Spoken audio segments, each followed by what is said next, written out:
ಒಂದು ಒಳ್ಳೆ ಟೈಮ್ ಬರಲಿ ಅಂತ ಕಾಯ್ತಾ ಇದ್ದೆ. ಆ ಸಮಯ ಹೀಗೆ ಬಂತು.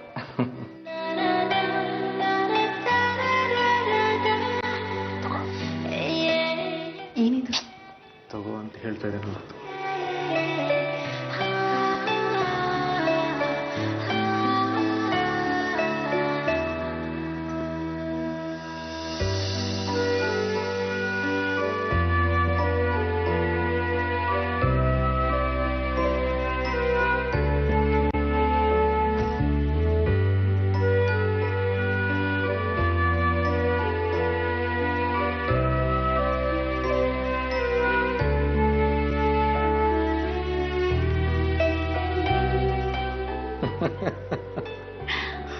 ಸಂಗೀತ, ಈ ಲವ್ ಲೆಟರ್ಸ್ ಎಲ್ಲ ನೋಡ್ತಾ ಇದ್ರೆ ನಿಂಗೆ ನಗು ಬರುತ್ತಾ? ಏನು ಗೊತ್ತಾ, ಕಾಲೇಜ್ ಡೇಸ್ನಲ್ಲಿ ನಿನ್ನನ್ನು ಮೊದಲನೇ ಬಾರಿ ನೋಡಿದಾಗ ಬರ್ತಿರೋ ಲವ್ ಲೆಟರ್ಸ್ ಇದು.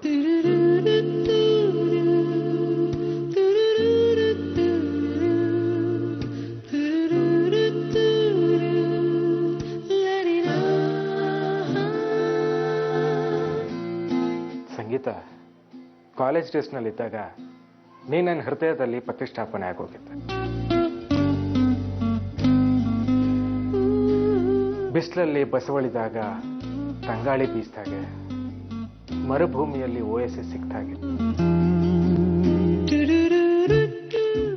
ನಿನ್ನ ನೋಡದೆ ಒಂದು ಸಂಭ್ರಮದ ಕ್ಷಣ ಆಗಿತ್ತು ನನಗೆ. ಹತ್ರ ಬಂದು ನನ್ನ ಹೃದಯದ ಭಾವನೆಗಳನ್ನ ಹೇಳ್ಕೊಳ್ಳೋದಕ್ಕೆ ಹೆದರಿಕೆ ಆಗ್ತಾ ಇತ್ತು. ಎಲ್ಲಿ ನನ್ನನ್ನು ತಿರಸ್ಕರಿಸ್ಬಿಡ್ತೀಯೋ ಅಂತ ಆತಂಕ. ಅದಕ್ಕೆ ದೂರದಿಂದನೇ ನಿನ್ನ ನೋಡ್ತಾ ನನ್ನ ಕಣ್ಣು ತುಂಬಿಕೊಳ್ತಾ ಇದ್ದೆ.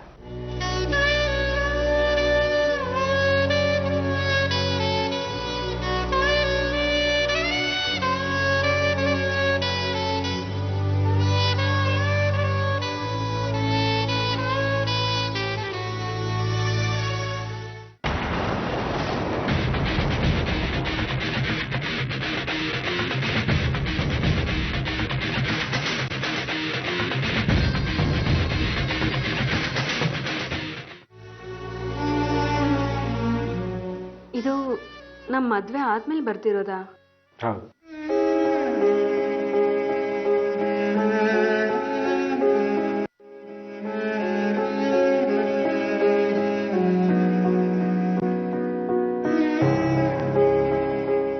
ನೀವೀಗಲೂ ಲವ್ ಲೆಟರ್ ಬರೆಯೋದನ್ನ ನಿಲ್ಲಿಸ್ಲಿಲ್ವಾ? ಹೇಗೆ ನಿಲ್ಸೋದಕ್ಕಾಗುತ್ತೆ ಸಂಗೀತ? ನಾನು ಸಾಯೋ ದಿನ ಕೂಡ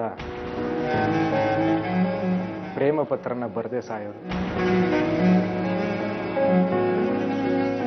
ದಯವಿಟ್ಟು ಯಾವುದೇ ಕಾರಣಕ್ಕೂ ಇನ್ಮೇಲೆ ಸಾಯೋ ಮಾತಾಡಬೇಡಿ ನೀವು. ಐ ಆಮ್ ಸಾರಿ, ಮಾತಿನ ಬರದಲ್ಲಿ ಹಾಗೆ ಹೇಳ್ಬಿಟ್ಟೆ. ಏಯ್, ಏನಾಯ್ತು?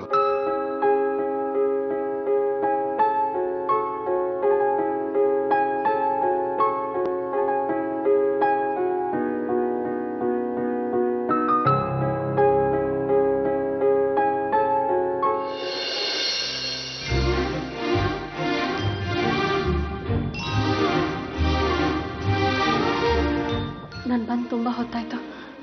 ನೀವು ಮಲ್ಕೊಳ್ಳಿ, ನಾನು ಹೊರಡ್ತೀನಿ. ಇಷ್ಟು ಬೇಗ? ಆನಂದ್ ಪ್ಲೀಸ್, ಹೊತ್ತಾಯ್ತು, ಅರ್ಥ ಮಾಡ್ಕೊಳ್ಳಿ.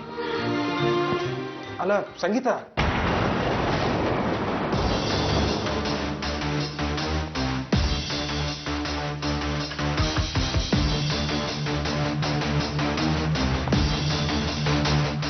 ಕೈ ಬಿಡಿ.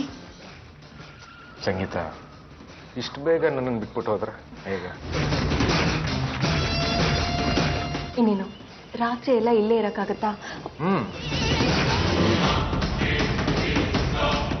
ಆಸೆಗೂ ಒಂದು ಮಿತಿ ಅಂತಿರ್ಬೇಕು. ನಾನು ಇಲ್ಲಿಗೆ ಬಂದು 2 ಗಂಟೆ ಆಯ್ತು. ಪ್ಲೀಸ್ ಸಂಗೀತ, ನೀನು ನನ್ನ ಜೊತೆಲಿದ್ರೆ ಟೈಮ್ ಹೋಗೋದೇ ಗೊತ್ತಾಗೋದಿಲ್ಲ. ನನಗೆ ನಿಮ್ಮನ್ನು ಬಿಟ್ಟು ಹೋಗೋದಕ್ಕೆ ಇಷ್ಟನಾ? ಏನು ಮಾಡೋದು, ಅನಿವಾರ್ಯ, ಹೋಗಲೇಬೇಕು. ಸರಿ ಹೋಗ್ಲಿ, ನಾವಿಬ್ಬರು ಪರ್ಮನೆಂಟಾಗಿ ಜೊತೆಲಿರೋದು ಯಾವಾಗ? ನಾವು ಅನ್ಕೊಂಡಿರೋ ಕೆಲಸ ನಿರ್ವಿಘ್ನವಾಗಿ ಮುಗಿಲಿ. ಆಮೇಲೆ ನಾವು ಬಯಸೋ ಜೀವನ ನಮ್ದಾಗತ್ತೆ.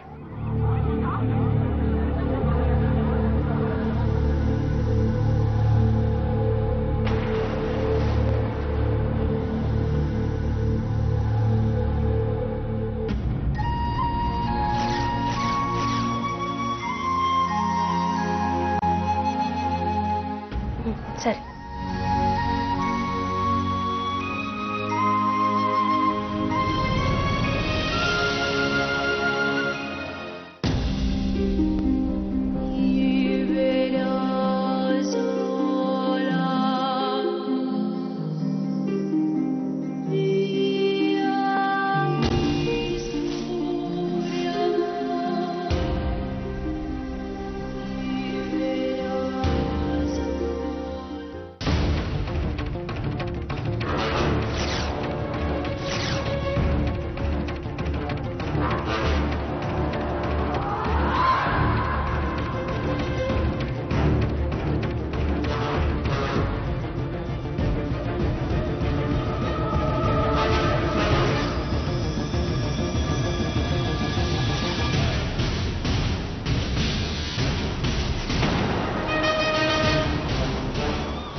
ಇದೇ ಮನೆನಾ?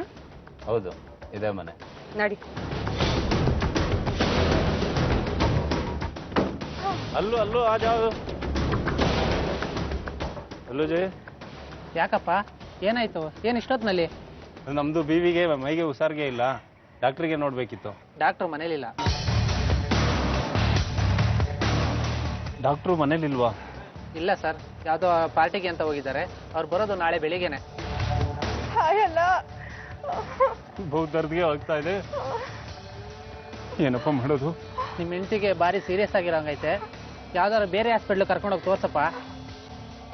ಬೇರೆ ಆಸ್ಪತ್ರೆನಾ? ಒಂದು ಕೆಲಸ ಮಾಡಿ, ಡಾಕ್ಟರ್ ನಂಬರ್ ಐತೆ, ಕೊಡ್ತೀನಿ, ಫೋನ್ ಮಾಡು. ಇಲ್ಲ, ನಂಬರ್ಗೆ ನನ್ನ ಹತ್ರನೇ ಇದೆ.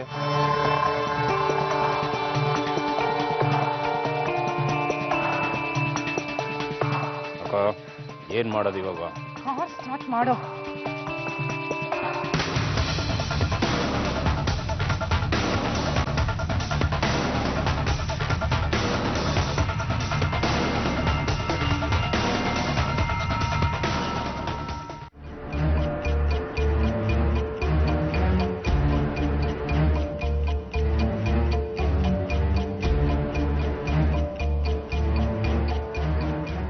ಸಂಗೀತ, ಇಷ್ಟು ಬೇಗ ನನಗೆ ಬಿಟ್ಬಿಟ್ಟು ಹೋದ್ರೆ ಹೇಗೆ?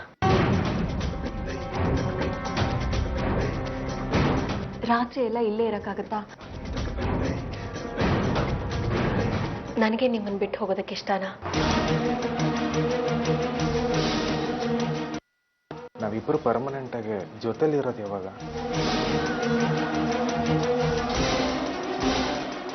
ನಾವು ಅನ್ಕೊಂಡಿರೋ ಕೆಲಸ ನಿರ್ವಿಘ್ನವಾಗಿ ಮುಗಿಲಿ, ಆಮೇಲೆ ನಾವು ಬಯಸೋ ಜೀವನ ನಮ್ದಾಗತ್ತೆ.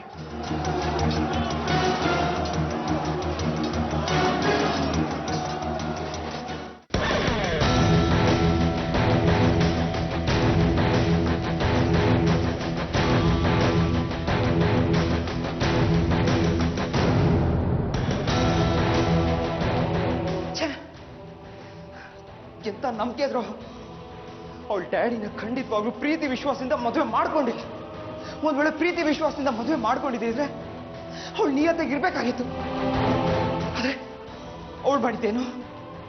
ಆ ಡಾಕ್ಟರ್ ಜೊತೆ ಅವನು ಯಾವನೋ ಸರಿಯಾದವನೇ. ಅದ್ ಯಾವ ಉದ್ದೇಶ ಇಟ್ಕೊಂಡು ನಮ್ಮ ಮನೆಗೆ ಬಂದಿದ್ದಾನೋ? ಡ್ಯಾಡಿ ಬೇರೆ ಅವನ್ನ ಫ್ರೆಂಡ್ ಅಂದಿದ್ದಾರೆ. ಇನ್ನು ಅವಳು ಆ ನಾಚಿಕೆಗೆಟ್ಟವಳು. ಡ್ಯಾಡಿ ಅವಳನ್ನ ಎಷ್ಟೆಲ್ಲ ನಂಬಿದ್ರು. ಅವಳ ವಿರುದ್ಧ ಯಾರಾದ್ರೂ ಒಂದೇ ಒಂದು ಮಾತಾಡಿದ್ರು ಡ್ಯಾಡಿ ಸಹಿಸ್ಕೋತಾ ಇರ್ಲಿಲ್ಲ. ಅವಳೊಬ್ಳಿಗೋಸ್ಕರ ನಮ್ಮೆಲ್ರನ್ನು ತೊರೆದಾಕೊಳ್ಳೋದಕ್ಕೆ ಡ್ಯಾಡಿ ರೆಡಿ ಆಗಿದ್ರು. ಅಂತ ದೇವತಾ ಮನುಷ್ಯನ್ಗೆ ಇಂಥ ದ್ರೋಹನ? ನಿಮ್ ಡ್ಯಾಡಿನ ಮದುವೆ ಮಾಡ್ಕೊಂಡಿದ್ದು ಆಸ್ತಿ ಅಂತಸ್ತಿಗಿಂತ ಒಂದೇ ಒಂದು ಮಾತ ಸಂಗೀತ ಹೇಳಿದ್ರು ಹಿಂದೂ ಮುಂದೆ ನೋಡಿದೆ, ಆಸ್ತಿನೆಲ್ಲ ಅವಳ ಹೆಸರಿಗೆ ಬರ್ದಾಕಿ ಅವಳಿಂದ ಮನೆಯಿಂದ ಹೊರಗಡೆ ಆಗ್ತಿದ್ದೆ. ಅದನ್ ಬಿಟ್ಟು ಗರ್ತಿ ತರ ಸೋಗ್ ಹಾಕಿ ನಮ್ ಎಲ್ರು ಕಣ್ಗೂ ಮಣ್ಣೆರ್ಸ್ಬಿಟ್ಲು.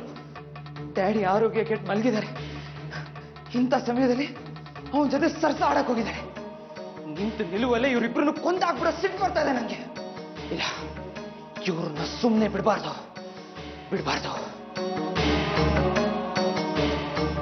ಅಲ್ಲ, ಡ್ಯಾಡಿ ಅನಾರೋಗ್ಯದಿಂದ ಇವ್ರ ಕೈವಾಡ ಏನಾದ್ರೂ ಇರ್ಬೋದಾ? ಇಲ್ಲ, ಹೇಳಕ್ಕಾಗಲ್ಲ. ಎಲ್ಲ ಒಂದೇ ಮನೇಲಿ ಸೇರ್ಕೊಂಡು ಪ್ಲಾನ್ ಮಾಡ್ತಾ ಇದ್ದಾರೆ ಅನ್ಸುತ್ತೆ. ಹೇಗಾದ್ರೂ ಮಾಡಿ ಡ್ಯಾಡಿನ ರಾಕ್ಷಸರಿಂದ ಕಾಪಾಡಲೇಬೇಕು. ಆದ್ರೆ ನಾನು ಏನೇ ಹೇಳಿದ್ರು ಡ್ಯಾಡಿ ನನ್ನ ಮಾತೆ ಕೇಳಲ್ವಲ್ಲ. ಛೇ!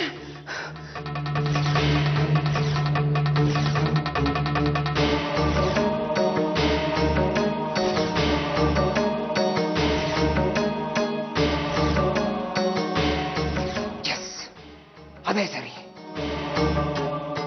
ಆದ್ರೆ ತಪ್ದಾರಿ ಅಲ್ವಾ? ಆದ್ರೆ ಅವ್ರು ಮಾಡ್ತಿರೋ ಅನ್ಯಾಯದ ಮುಂದೆ ನಾನ್ ತಪ್ದಾರಿ ಹಿಡಿದು ಅವ್ರನ್ನ ಮಟ್ಟ ಹಾಕೋದ್ರಲ್ಲಿ ಯಾವ ತಪ್ಪು ಇಲ್ಲ. ಎಸ್, ಇದು ವರ್ಕೌಟ್ ಆಗೇ ಆಗತ್ತೆ.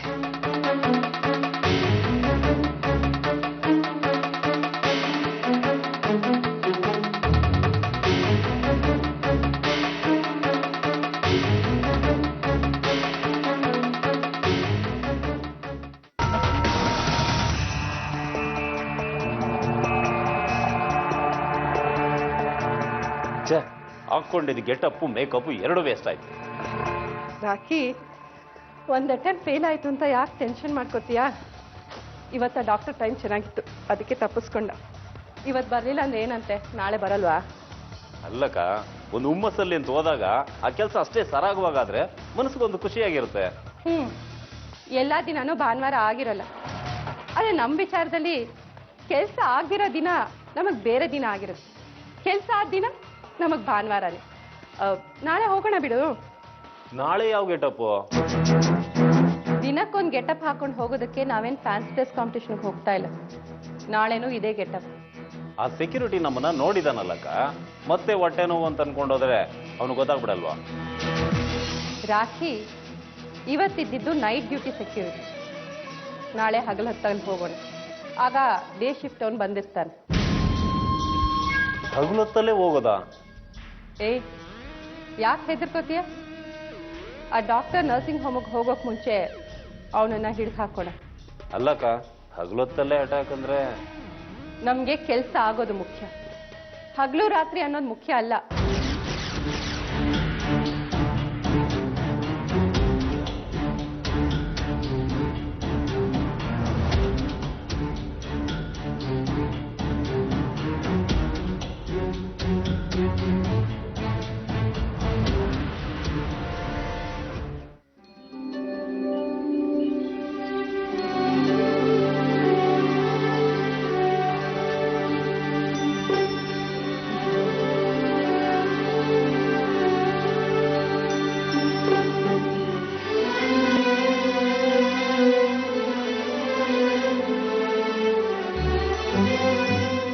ಅಯ್ಯೋ, 8 ಗಂಟೆ ಆಗೋಗಿದೆ.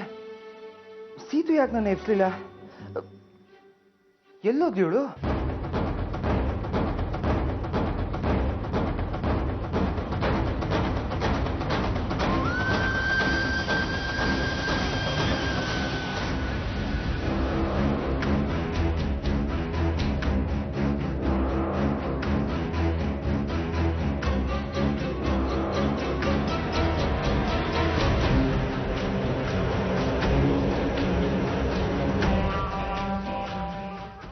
ಎಲ್ಲೋದ್ರೆಲ್ಲ?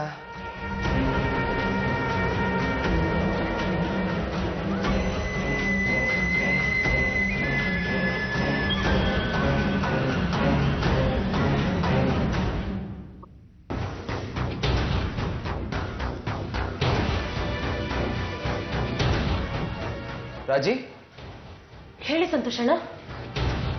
ಮನೆಯವರೆಲ್ಲ ಎಲ್ಲೋದ್ರು? ಯಾರು ಕಾಣ್ತಿಲ್ಲ. ಓ ಅದಾ, ಇವತ್ತು ದೇವಸ್ಥಾನದಲ್ಲಿ ವಿಶೇಷ ಪೂಜೆ ಇದೆಯಂತೆ, ಅದಕ್ಕೆ ಮನೆಯವರು ಎಲ್ಲರೂ ದೇವಸ್ಥಾನಕ್ಕೆ ಹೋಗಿದ್ದಾರೆ. ಪೂಜೆಗ?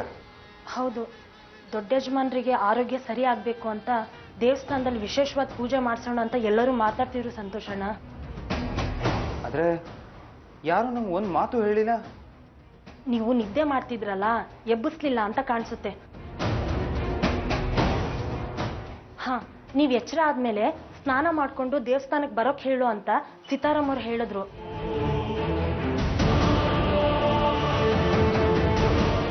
ರಾಜಿ, ಅದು ನಿನ್ನೆ ರಾತ್ರಿ ನಾನು ಸರಿಯಾಗಿ ನಿದ್ದೆ ಮಾಡಿಲ್ಲ, ತುಂಬಾ ತಲೆನೋವು ಬಂದ್ಬಿಟ್ಟಿದೆ.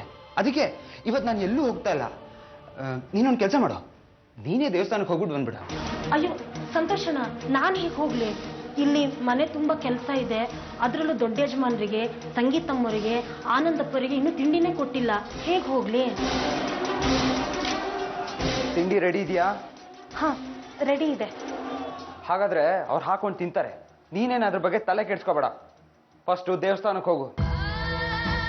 ನಾನಿವತ್ತು ಬರೋದಿಲ್ಲ ಅಂತ ಸೀತು ಹೇಳ್ಬಿಡು. ಅದು ರಾಜಿ, ಹೋಗು ಅಂತ ಹೇಳಿದ್ನಲ್ಲ, ಅಲ್ಲವರು ನನಗೋಸ್ಕರ ಕಾಯ್ತಾ ಇರ್ತಾರೆ. ಅಟ್ಲೀಸ್ಟ್ ನೀನು ಅಲ್ಲಿಗೆ ಹೋದ್ರೆ ಅವ್ರಿಗೆ ಹೆಲ್ಪ್ ಆಗುತ್ತೆ. ಹೋಗು. ಸರಿ.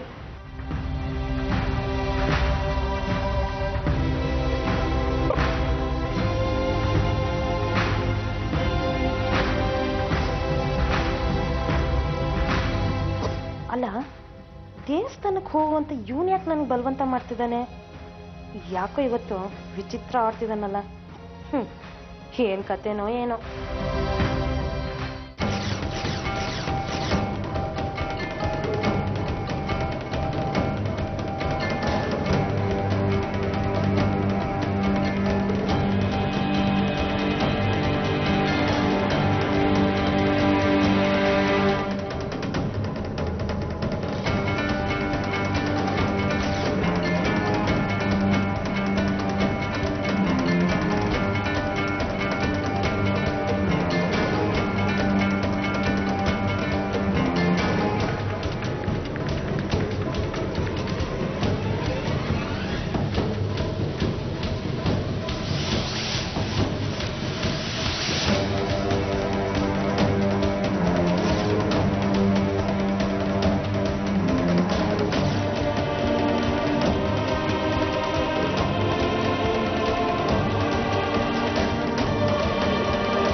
ಯಾಕೋ ಬಂದಿದ್ಯಾ? ಏನಾಗಿದೆ ನಿಮ್ಗೆ?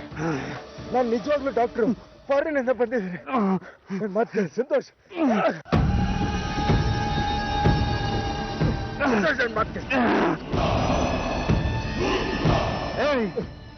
ನಿನ್ನ ಸಂಗೀತನ ಗುತ್ತೇನು ಅಂತ ನನಗೆ ಗೊತ್ತಾಗಬೇಕಾ?